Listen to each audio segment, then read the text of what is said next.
Bonjour à tous mes belles lumières, j'espère que vous allez bien. Ça fait un petit moment que j'ai disparu des écrans radars, comme on dit. J'en suis navrée, mais comme vous le savez, j'accompagne en ce moment ma grand-mère pour ces dernières heures, jours, on ne sait pas trop encore, hein, parce que bon, ça se dégrade, puis ça remonte, ça se dégrade et puis ça remonte. Enfin voilà, donc je suis souvent à son chevet, donc voilà pourquoi je suis souvent absente. Donc aujourd'hui, comme je suis un peu plus... le moral, on va dire, je me suis dit, tiens, je vais leur faire une petite vidéo. Et j'avais envie aujourd'hui qu'on parle de pendule, parce que souvent, on a envie d'acheter un pendule, on a envie d'avoir un pendule, mais on ne sait pas comment faire et surtout lequel choisir. Donc dans cette vidéo, aujourd'hui, on va parler des différents pendules qui existent, lesquels sont les plus adaptés pour les débutants ou pas. On va parler des deux manières de penduler, qui est la radiesthésie pendulatoire et oscillatoire. Et ensuite, enfin la radiesthésie classique, on va dire, et oscillatoire. Et ensuite, je vais vous expliquer un petit peu comment on peut utiliser un pendule, dans quel but, et comment on peut faire sa convention avec son pendule pour la première utilisation. Et puis la prochaine fois, on fera un petit exercice avec on mettra des cartes à l'envers et on essayera de deviner où sont les cartes. D'accord? On fera ça. Donc là, pour aujourd'hui, eh bien, on va découvrir ce qu'est la radiesthésie. Donc la radiesthésie, c'est que votre corps, il est capable de ressentir des énergies qui vous entourent. Vous le savez ça, hein, on va ressentir toutes les énergies qui sont autour de nous, des lieux, des personnes, des maladies, de la colère, des émotions, etc. Donc, votre corps va donc capter des informations qui seront transmises au pendule et le pendule va osciller de manière différente en fonction de la réponse. Si vous préférez, le pendule, c'est votre... c'est la continuité de vous-même, d'accord? C'est pas, sachez-le, c'est pas quelqu'un d'autre qui répond à la place du pendule. C'est vous qui allez répondre, c'est votre guide intérieur qui répond au travers du pendule. C'est pour ça que c'est important quand on pendule de ne pas faire rentrer le mental parce que vous pourriez tout à fait influencer le pendule pour aller dans un sens ou dans un autre. Donc ça, c'est la première chose. Les réponses obtenues avec le pendule vont être évidemment des réponses fermées, oui-non, donc il faudra poser des questions fermées, oui-non, d'accord? Et vous avez plusieurs styles, on va dire styles de radiesthésie. Vous avez la radiesthésie divinatoire, qui, elle, va vous permettre, par exemple, vous faites un tirage à un consultant, vous avez envie de répondre à des questions complémentaires du consultant, vous pouvez utiliser un pendule. Vous pouvez confirmer un tirage que vous venez de faire aussi. Ensuite, vous avez la radiesthésie entre guillemets médicale. Pourquoi médicale? Parce qu'elle va nous permettre d'utiliser pour ça les fleurs de Bach et également les huiles essentielles ou d'autres élixirs que l'on va envoyer à distance à la personne qui en a besoin. Voilà. Donc évidemment, comme d'habitude, la radiesthésie médicale ne remplace pas un avis médical et des soins si c'est nécessaire. Hein, sachez, ça c'est très important toujours, que ce soit avec n'importe quel thérapeute, que ce soit des soins énergétiques, de la radiesthésie, du magnétisme. Si vous avez un souci médical, n'oubliez jamais avant de consulter votre médecin. C'est important, d'accord? Toutes ces pratiques énergétiques ne remplaceront jamais un avis médical. Sachez-le, je mets en garde parce qu'il y en a certains qui ne le savent pas et qui ne font pas attention à ça. Donc, un bon thérapeute doit toujours, dans un premier temps, vous demander si vous avez contacté un médecin, si vous avez une grosse pathologie, si vous avez, remarquez, même si vous avez simplement de l'eczéma, il faut d'abord avoir consulté. C'est le mieux. Mais après, c'est vrai que, par exemple, en énergétique, comme on va travailler sur l'inconscient, on va pouvoir peut-être, si on trouve pourquoi il y a de l'eczéma, on va peut-être pouvoir régler le problème. Mais avant tout, on doit consulter un médecin. Très important. Voilà. Ensuite, vous avez la radiesthésie, eh bien, pour rechercher des personnes ou des objets. Et ça, eh bien, vous en avez peut-être déjà entendu parler, alors des fois dans des films, où parfois certains radiesthésistes travaillent avec la police pour rechercher certaines personnes. On peut rechercher aussi un animal qui a pu se sauver ou des objets qui sont dans votre maison. Par exemple, vous avez perdu vos clés, vous ne savez plus où elles sont, eh bien vous allez prendre votre pendule pour chercher dans quelle pièce elles se trouvent.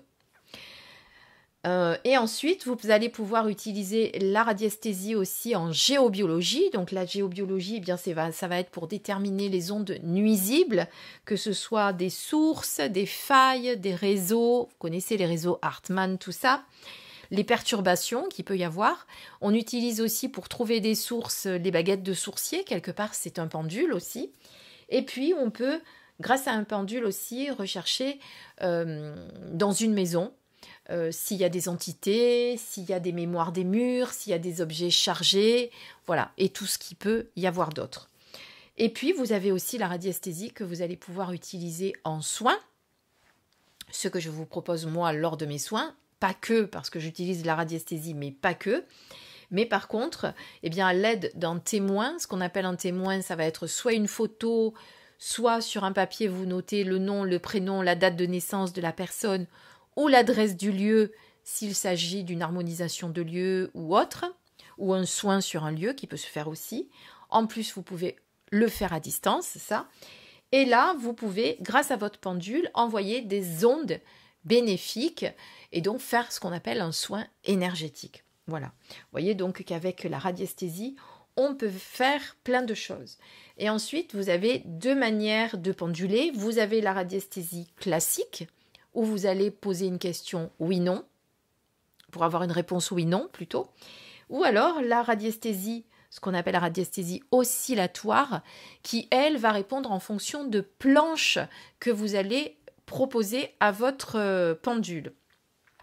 Par exemple, des planches comme ceci, ou alors des planches comme celle-là, par exemple, voilà. Ou alors, et ça on en parlera après, des planches en demi-cercle, voilà. Donc là, le pendule va osciller et il va falloir utiliser un pendule, par exemple, assez pointu ici, parce que vous voyez, les lignes sont assez étroites, donc il va falloir que le pendule puisse aller vous donner une réponse précise. Voilà, qu'est-ce que je peux vous dire d'autre ? Donc on peut utiliser des planches, des schémas, donc ce qu'on appelle un témoin. Voilà, après les divers pendules, eh bien, il y en a plein de sortes. Il y en a, alors ça c'est en comment elle s'appelle celle-ci Oh, j'ai oublié le nom, voilà. Bon, c'est pas grave. Celui-ci est en cristal de roche. Celui-ci, alors je sais plus ce que c'est comme pierre, je l'avais acheté auprès d'une petite boutique, c'est un pendule elfique.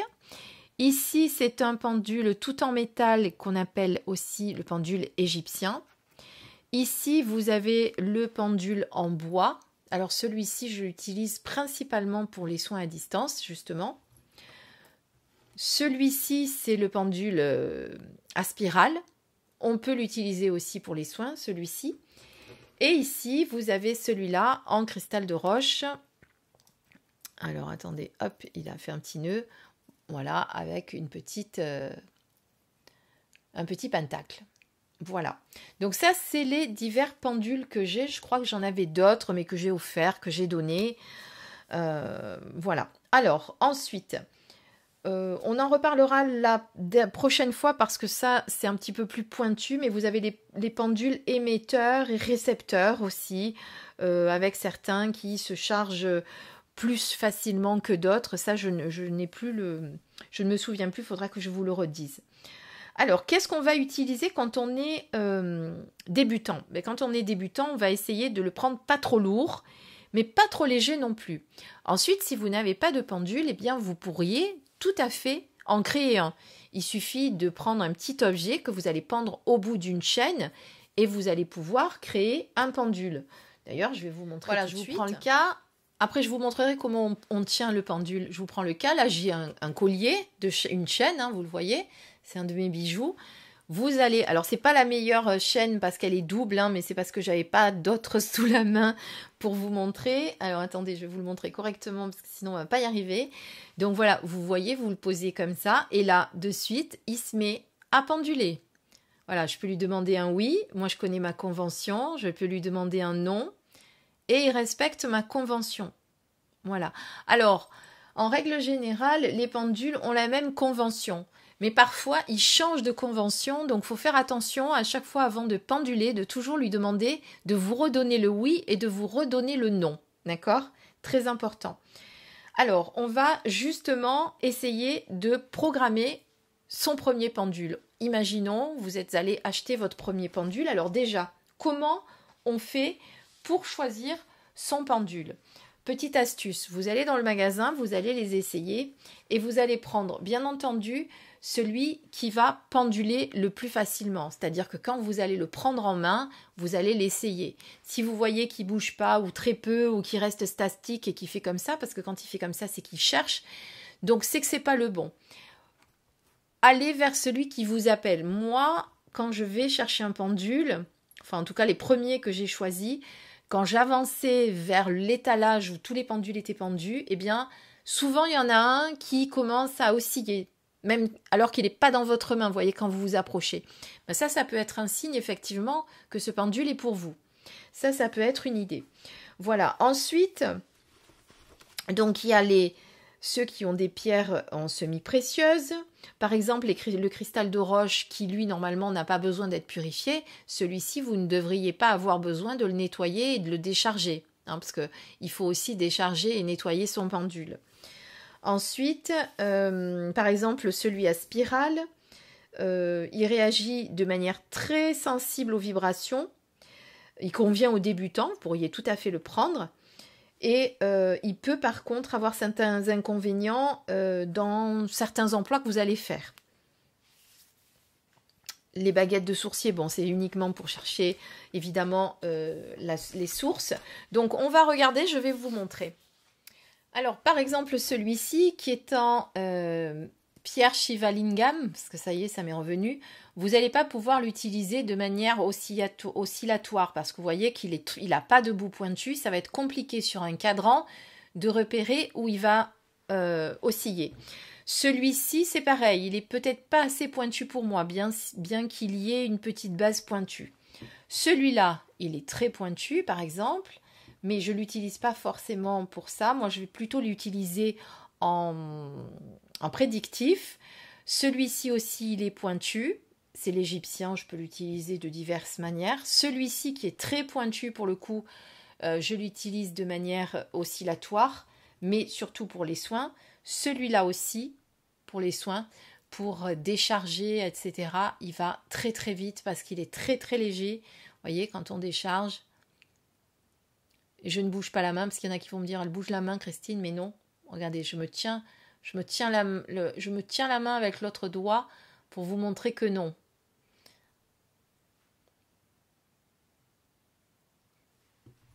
Ah, ensuite, celui-ci qui est pointu. Bon, alors je ne sais plus pour quelle utilisation. Bon, on peut avoir diverses utilisations, mais moi j'aime bien en avoir plusieurs. Alors, ce qu'on va faire, je vais vous montrer comment vous allez utiliser votre premier pendule. Imaginons que vous êtes allé dans le magasin ou que vous venez de fabriquer votre pendule à la maison. Si vous voulez le faire tout de suite, je vous conseille de faire une petite pause et de revenir après. Vous faites une pause, vous allez chercher une chaîne, vous mettez quelque chose au bout, voilà, quelque chose de pas trop léger, que ça puisse bien pendre. Et là, nous allons s'amuser à faire la convention du pendule. Alors déjà, pour le tenir, le pendule, vous mettez, il y a plusieurs manières de le faire, mais moi je le fais comme ça, vous mettez la chaîne dans votre main pour la bloquer et vous prenez votre pendule avec ces deux doigts.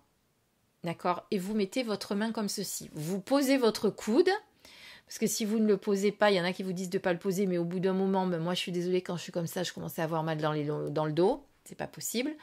Donc vous pouvez poser le coude. Par contre, la main doit vraiment être libre. D'accord? Et votre convention, voilà comment vous allez la faire en fait. Donc vous allez demander à votre pendule pour la première fois. Alors moi, il va me répondre avec la convention que nous avons l'habitude tous les deux. Donc je vais lui demander un oui. Donc donne-moi le oui et puis vous voyez qu'il commence déjà à penduler. Et ensuite, il va falloir qu'il s'arrête. Je vais lui demander de nous donner le nom. Voilà, et là, il me donne le nom. Et avant chaque fois que vous allez poser une question ou autre, vous devez toujours demander d'abord si vous avez le droit de penduler. Donc d'abord, vous prenez votre pendule, vous l'avez programmé, vous avez votre convention. Vous voulez penduler, c'est comme ça qu'on appelle, hein, on veut penduler. Donc on va lui demander d'abord de nous donner la convention, de nous redonner le oui, puis de nous redonner le non. Ça, il vient de le faire. Et ensuite, ce qu'on va faire, eh bien, on va lui demander, est-ce que j'ai l'autorisation de penduler, suivant ce que l'on veut faire. Donc là, il nous répond que oui. Si jamais on n'a pas l'autorisation, eh bien, on ne pendule pas. Voilà, on ne va pas à l'encontre. Par contre, comme pour les tirages de cartes, comme pour les soins énergétiques, comme pour quoi que ce soit, vous ne pendulez pas pour quelqu'un d'autre si vous n'avez pas l'autorisation. Je le précise, on attend toujours d'avoir l'autorisation pour faire quoi que ce soit, même ne serait-ce que penduler. Alors, je vais vous montrer par exemple sur une planche. Par exemple, on pourrait demander quel est le taux vibratoire de la pièce. Donc là, il nous dit que ma pièce, alors vous vous mettez bien au milieu, pour vous montrer. Donc, vous voyez là, il est en arrêt. Généralement, il cherche. Tac, tac, tac. Mais bon, là, je ne lui ai pas posé de questions, donc il ne bouge pas trop. Et je lui demande le taux vibratoire, de me donner le taux vibratoire de la pièce. Alors, évitez de lui dire, est-ce que tu peux me donner le taux vibratoire de la pièce, par exemple. Non, voilà. Le taux vibratoire de la pièce. Donc, il nous dit qu'il y a 70. Alors, vous allez me dire, comment on fait pour savoir quand il y a une case en face l'une de l'autre? Eh bien, ça va être vers là où il va le plus, évidemment. Vous voyez qu'il a tendance, bon, vous le voyez peut-être pas parce que vous n'avez pas le même angle de vue, mais moi, je le vois, il va un peu plus vers le 70. D'accord? Vous avez ces planches comme ceci. Ensuite, vous avez ces planches comme cela. On va prendre celle-là, par exemple. Qu'est-ce qu'on va prendre? Voilà. Et on pourrait... Ah, attendez, je vais pousser mes petits pendules. On pourrait très bien lui demander le jour que nous sommes. Donc, il nous dit... Alors, on va lui demander quel jour sommes-nous? Et il nous dit que nous sommes mardi. Vous voyez que s'il n'était pas pointu, on aurait du mal à le cibler comme ça. D'accord? Donc, vous voyez, là, on se connaît très bien avec mon pendule, donc il me répond que c'est mardi. Sachez, par contre, que c'est pas fiable à 100% un pendule. Donc, il faut, quand vous faites surtout un soin et que vous débutez, lui reposer plusieurs fois la question, mais d'une manière différente. Par exemple, donc je remets mon pendule, vous avez vu, toujours comme ça.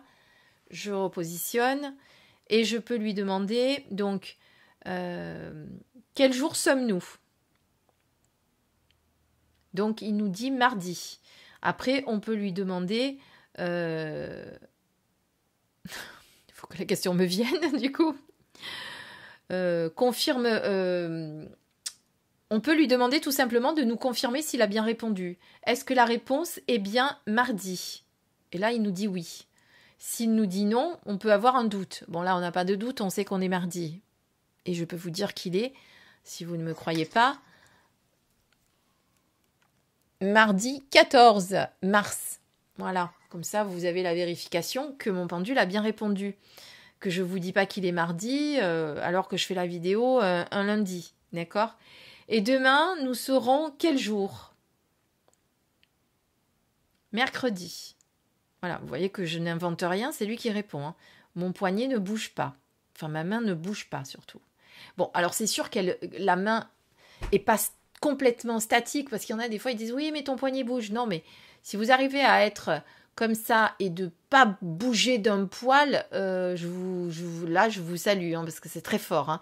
Mais votre corps étant un peu mobile, vous avez toujours un petit tremblement de la main. Mais si vous faisiez vraiment ça, ça se verrait, quoi. Hein, on est d'accord? Voilà. Parce que je sais que par avance, il y en a qui vont dire « Oui, mais la main a bougé !» Oui, mais on peut pas...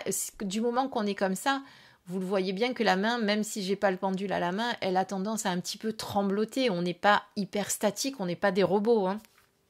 C'est juste pour la petite histoire.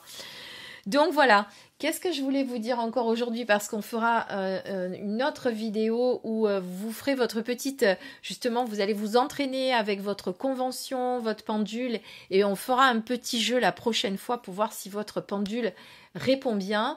N'oubliez pas donc de penser toujours à demander l'autorisation, d'abord demander la convention, de demander l'autorisation de penduler, de demander aussi, parce que ça il faut le faire aussi, si le pendule a besoin d'être rechargé, enfin est-ce que ce pendule a besoin d'être nettoyé par exemple, il va vous le répondre, s'il a besoin d'être rechargé aussi, voilà, bon là il dit non. N'oubliez pas d'avoir les pieds toujours bien au sol avant de penduler.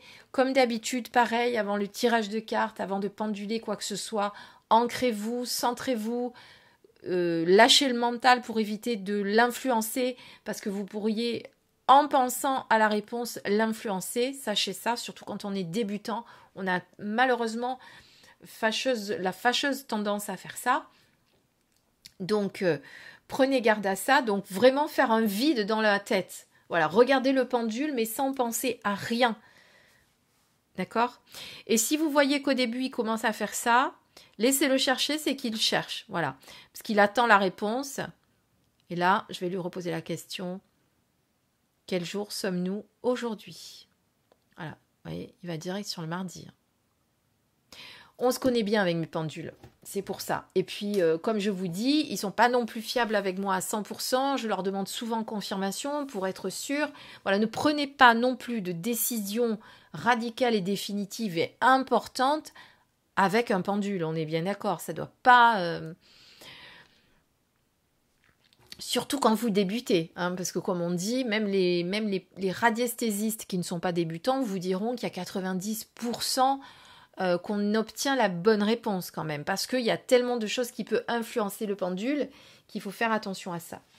Voilà, donc j'espère que cette petite vidéo vous a plu. La prochaine fois, je vous montrerai les différents supports que j'ai justement pour faire de la radiesthésie, notamment ces planches-là, celles-ci. On en a déjà parlé, qui sont auto-éditées d'ailleurs. Vous pouvez faire plein de choses avec. Vous pouvez trouver... l'étau vibratoire. Là, une question liée aux chiffres. Là, vous allez prendre ce que vous voulez. Ça, c'est le petit lexique. Ici, par exemple, vous allez poser la question. C'est bien parce que ces planches, elles vous aident. De quel type d'envoûtement s'agit-il? Et là, vous allez poser la question. Donc, envoûtement direct, envoûtement à distance, auto-envoûtement, envoûtement par tiers. Voilà. Ensuite, vous pourriez rechercher quelque chose là pour trouver quelqu'un. Alors, un tel se trouve-t-il en... Voilà. Est-ce que mon chien se trouve dans le 18, dans le département 18? Enfin, c'est pas le département, c'est la région 18. Oui, non. Puisque là, on est obligé de lui poser des questions en donnant des chiffres. Est-ce qu'il se trouve dans le secteur 01, dans le secteur 02? Ici, vous avez par exemple... quel est le moyen d'harmonisation optimal? Donc ventilation, écran, déviation, absorption, dérivation, champ magnétique, etc. Donc vous voyez, il y en a plein et on peut s'amuser avec plein de choses. Comme d'habitude, on s'amuse pour soi. Si on a envie de s'amuser, on ne pendule pas pour les autres, sans avoir l'autorisation. Voilà. La prochaine fois, on se fera un petit jeu avec le pendule. Je prendrai 4 cartes. Et on essaiera de trouver où est la carte, évidemment. On la cachera, on mélangera, on posera les cartes comme ça. Et on verra si notre pendule trouve la réponse. J'espère que cette vidéo vous a plu. Si vous avez des questions concernant le pendule, si vous voulez que j'aborde d'autres sujets concernant le pendule que j'ai peut-être oublié là tout de suite, des questions concernant le pendule, eh bien j'y répondrai avec plaisir. Je vous dis à très très vite. Je vous embrasse très fort. Bisous.